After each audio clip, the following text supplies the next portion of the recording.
In the Academy's sophomore year, the Broadway Melody became the first musical to win the Best Picture Oscar, beating the crime drama Alibi, the Western action in Old Arizona, another musical with colored sequences, the Hollywood Review of 1929, and The Patriot, a lost film. Alibi is unsure of what to do with its plot and characters, and haphazardly jumps from one scene to another without a genuine connection. It abruptly dispatches its leading performer and protagonist, Chester Morris's Chick Williams, who tries his best to salvage this unsalvageable material, which ultimately collapses under its mediocrity.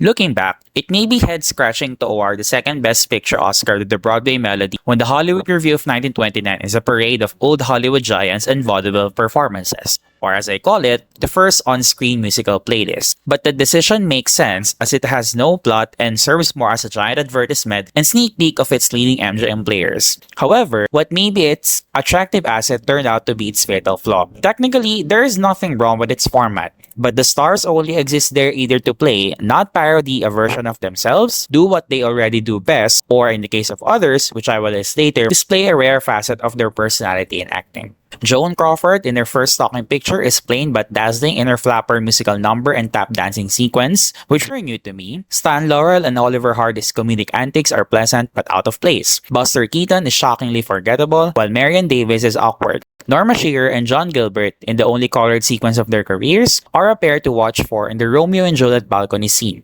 Of the supreme roster of stars, Marie Dressler and Bessie Love are the real star attractions. Marie Dressler's "I'm the Queen," well, she is, and the Singing in the Rain sequence are the only watchable and enjoyable parts. The Hollywood Review of 1929 may have been colossal in the late 1920s, but its shining, shimmering flair dims nowadays in 2025.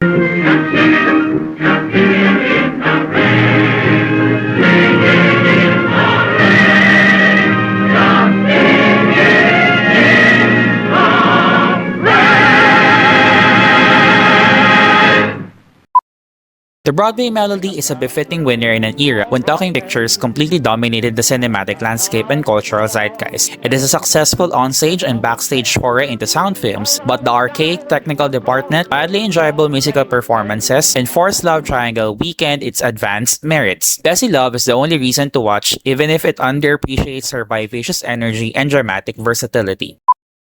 In Old Arizona is a static comedy western about an outlaw settling down with his lover and a policeman on his quest to capture the aforementioned outlaw. What elevated in Old Arizona above its competitors is the distinct arcs of its characters, especially the Cisco Kid. Warner Baxter is its beating heart, even though it unceremoniously dumps him in favor of the non-existent chemistry between Dorothy Burgess and Edmund Lowe. Like its co-nominees, it doesn't stand the test of time, but unlike its co-nominees, it stands at the top of my sophomore Best Picture Oscar rankings.